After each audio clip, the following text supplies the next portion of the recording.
Hey, my Liptons. So I wanted to talk about episode 3 of Blood of Zeus, season 3.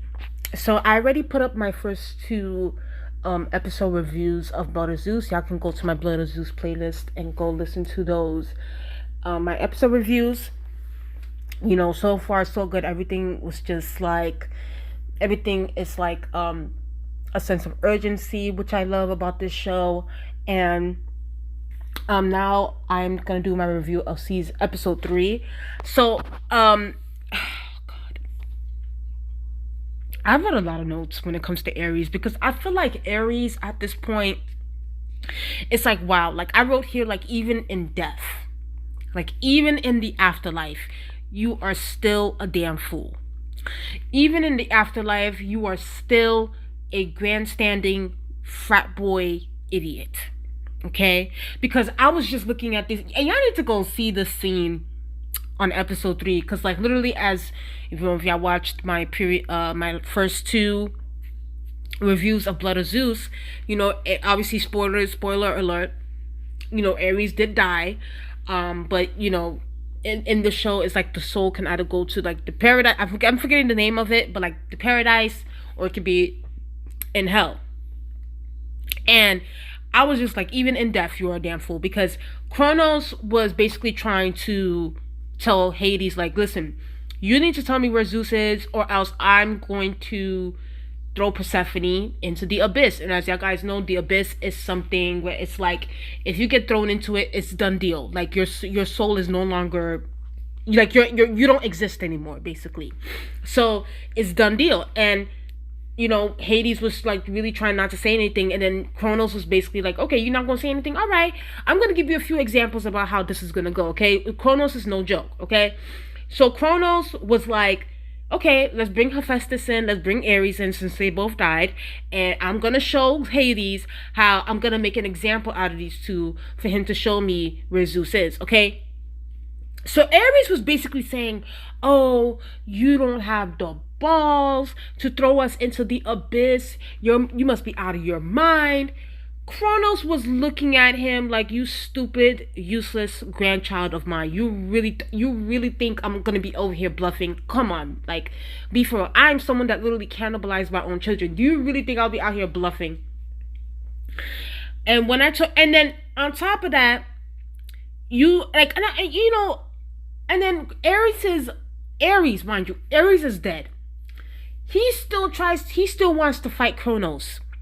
He still wants to fight Kronos in the afterlife while his soul is just there. So he was trying. When I told you, I was looking at this like, oh my god, they need to go see the scene for y'all to believe it, because it was so stupid. And I was just like, bro, you are dead.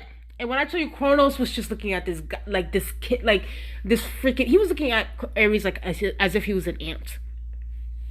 And I was just like, and I wrote here, I was like, at least like your mother, Hera, had like a personality change, but you just want to be a clown in life and in death, Ares. Like, you really thought that, like, you were brave. Like, you are brave until it's time to face the wrath of the abyss, okay? When I tell you, Kronos grabbed Ares by that neck, by his soul neck, okay?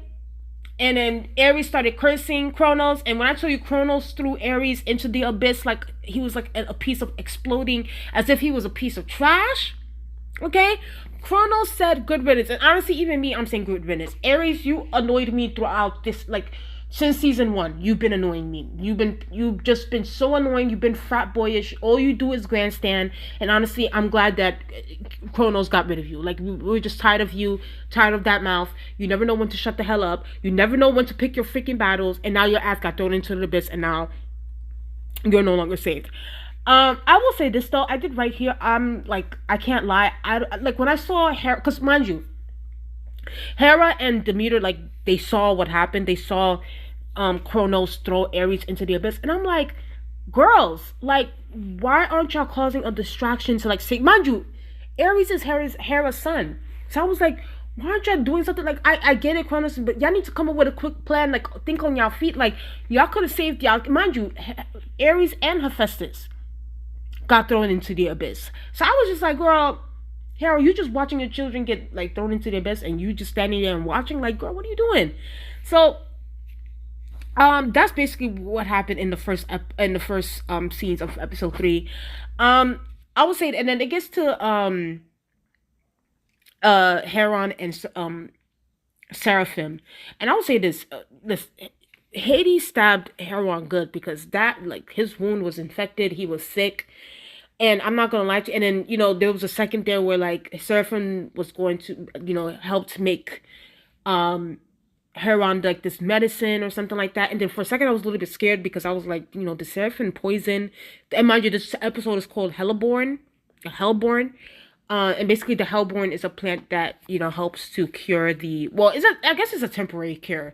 And we're gonna discuss that towards like the end of episode 8. But it did heal Heron for a little bit, but like at first I was scared because like when Heron drank it, he was coughing, he was doing all these different things, and I was like, Seraphim, please do not tell me you poisoned your brother. Please do not tell me you did this. But he didn't. He helped his brother. I also wrote here like the scene made me sad because Heron and Seraphim's conversation was about like life and about power, and how like Heron was telling Seraphim that like he's not long for this life and this world. So it's just like it's a very somber kind of conversation, like just like Heron and Seraphim's story, what they went through. It's so much, and like this life just did them so dirty. I wrote here, you know, I know I wish I had Kronos' picture, but I wrote here that Kronos is dropping Zeus's children into the abyss like a bunch of exploding Tic Tacs. Okay, literally, Kronos grabbed Hephaestus, was telling Hades, you better tell me where Zeus is, or else Hephaestus is also going to that abyss. When I tell you, Kronos like, oh, you're not going to tell me? Oh, okay. He threw Hephaestus into the abyss as well. I was just like, oh my god, oh my god, oh my god. And then we get to the scene where Gaia visits Zeus in the in another part of the underworld where Zeus is locked up, and Gaia basically tells Zeus that like, it's over, it is what it is. Like the Olympians, what they've done is appalling. Like they need to, they're learning their lesson, they're reaping what they're sowing, that kind of thing. Then oh my god, I wish I had. I don't know why I didn't get Kronos' picture, but and then Kronos then they bring Persephone's soul, as you can see. Hades is going crazy. He's like, oh my god, when I tell you Kronos them pushed Hades away, them hit Hades, he's like, you better tell me where Zeus is, or your beloved Persephone is going into the abyss. I was just like, oh my god, Hades, are you gonna what is this gonna look like? And then by the next thing you know, one of the judges, like the people that judge whether people are gonna either go to paradise or hell, so they come and they tell Kronos, hey, like, we know where Zeus is, you don't have to like basically throw Persephone in the thing. So they go to the underworld, another part of the underworld. Kronos releases one of the titans that Zeus punished. And when I tell y'all guys, that titan is huge. That titan is huge. When I told you that Kronos and him were walking, the way they were walking, it was so badass. It was crazy. So I'm thinking to myself, Zeus, you're in danger. When I tell you Kronos and this titan is coming for you, they're coming for you, okay? So literally, like, they're walking, and I'm like, oh my god, they're gonna get to Zeus. They're gonna get to Zeus. They're gonna get to Zeus. So Zeus is in the prison, and then boom, like you can hear a bang, and I'm like, oh my god, they're getting Zeus. But it turns out to be Demeter. Demeter comes just in time. She comes just in time to save Zeus. And when it turns out that it turns out to be Hera. Hera was the one that actually bamboozled Kronos. That made him believe that he was going to Zeus, but instead they actually locked up one of the other judges, the real judge. And then Hera, because Hera has this like shape-shifting power thing. So when she shape-shift back into her regular self, when I tell you Kronos was pissed, Kronos was throwing that axe at Hera. And when I tell you, I was screaming, I was like, Hera, you and your one arm better freaking run, girl. Like, it's not gonna be good for you. And then at the end, Demeter's like, Zeus was thanking Demeter, and then Demeter was like, listen, don't thank me, thank Hera, because she's the one that came up with this plan.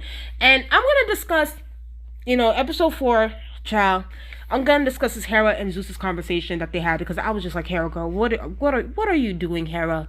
What are you talking about? But I'm gonna discuss that. But that was episode 3. I definitely suggest you guys to go watch Blood of Zeus. This is my episode 3 review. I think I'll be doing episode 4 today as well, and then I'll do 5 and 6 tomorrow. So please tell me what you guys think in the comment section below. Please like, comment, and subscribe to the channel. Let's get up to 2,000 subscribers. Please like and share my videos if you care. Liking helps with the algorithm, and I'll talk to you guys later. Bye.